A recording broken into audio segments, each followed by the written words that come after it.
Going to change the driver's side window motor on a 2012 Ford Focus S model. First things you need to do is find this round plug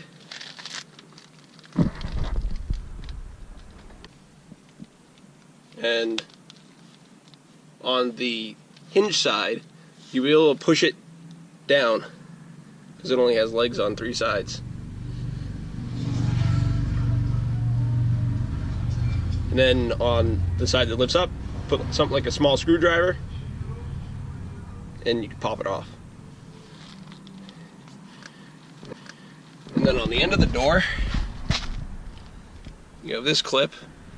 Is put something flat under it, it pops right off. I use some of these cheap panel tools. Underneath them are T25 screws.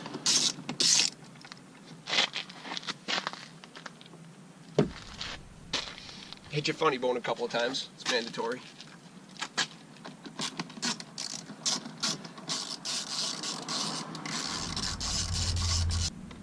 Next you pop this piece off, start from the hinge side and work your way down. Doesn't take much force at all. And then you pop the door switch out from the latch side and it reveals another T25 screw right at the pole location.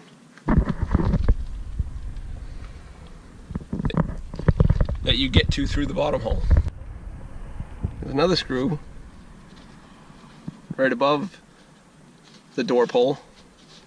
It's kind of hidden by the cloth. This is one of those screws that you want a magnetic tool for taking out and putting back in. Caught one last, nothing.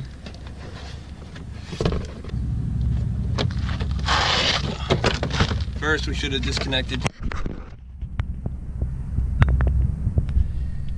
the connectors from the window switch. Lever in place and the panel comes off. Making sure all the darts are back in the panel. Go ahead and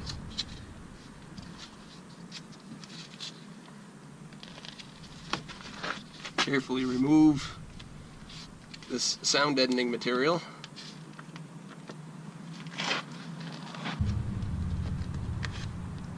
I'm guessing you want a heat gun. I'm going to try a razor blade to cut through this. It's elastic. Pretty gooey.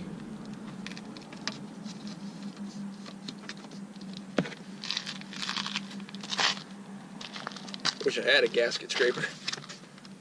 One thing I don't have.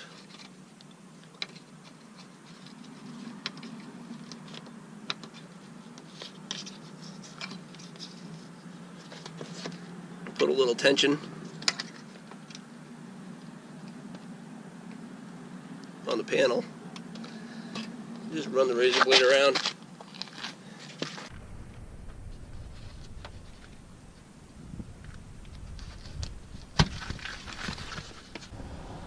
I'm going to remove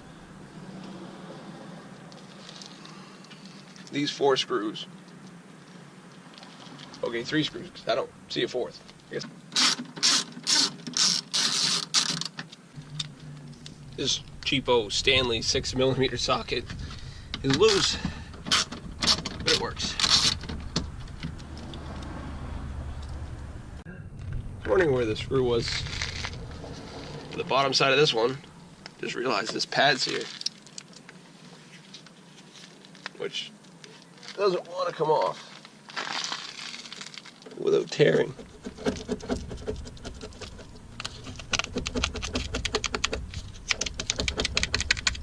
I'm not going to take it all the way off. Leave the bottom connected.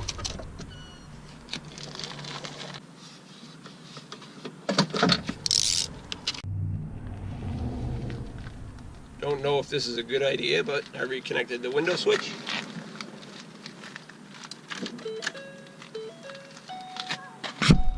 And let's try the I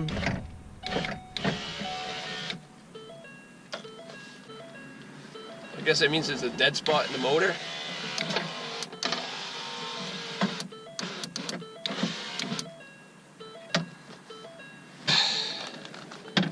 Probably shouldn't be rolling it down with the, the track disconnected.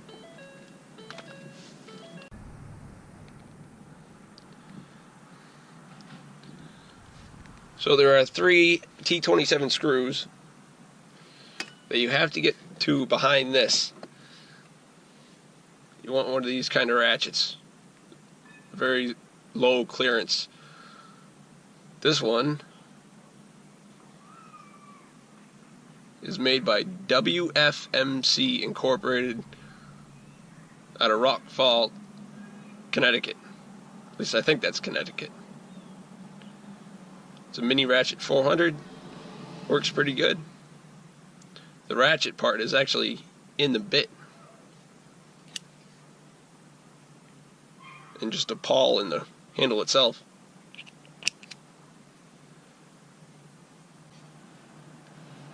You gotta have the window all the way up to get to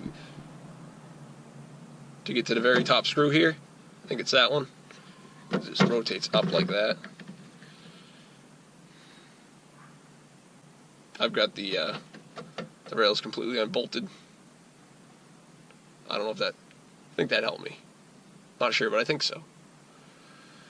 I think that's all. There's no way to record it. I was just right up in there with my hand right in the way. You wouldn't be able to see anything.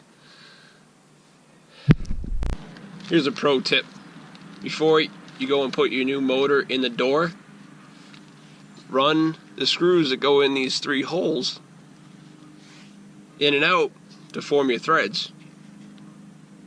Unlike I did and thought of it after I already got a couple screws started. Because it took forever to spin those screws in. Because you only have like 1/8 of a turn with that little ratchet.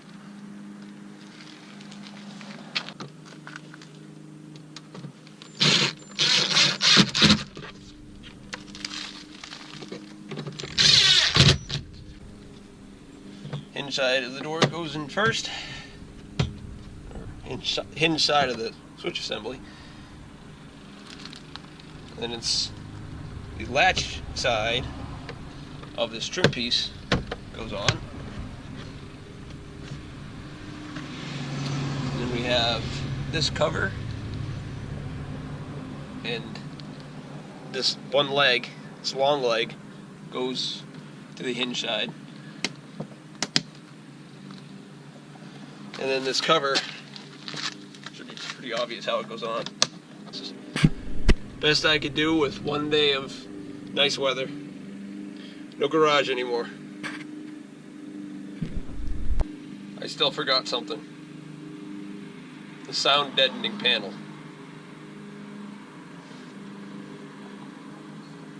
I don't know that I feel like taking it back off right now. Bad thing with putting things in my car. That's why I didn't see the speakers the same color as the seat. And the sound deadening panel ended up on my passenger floor.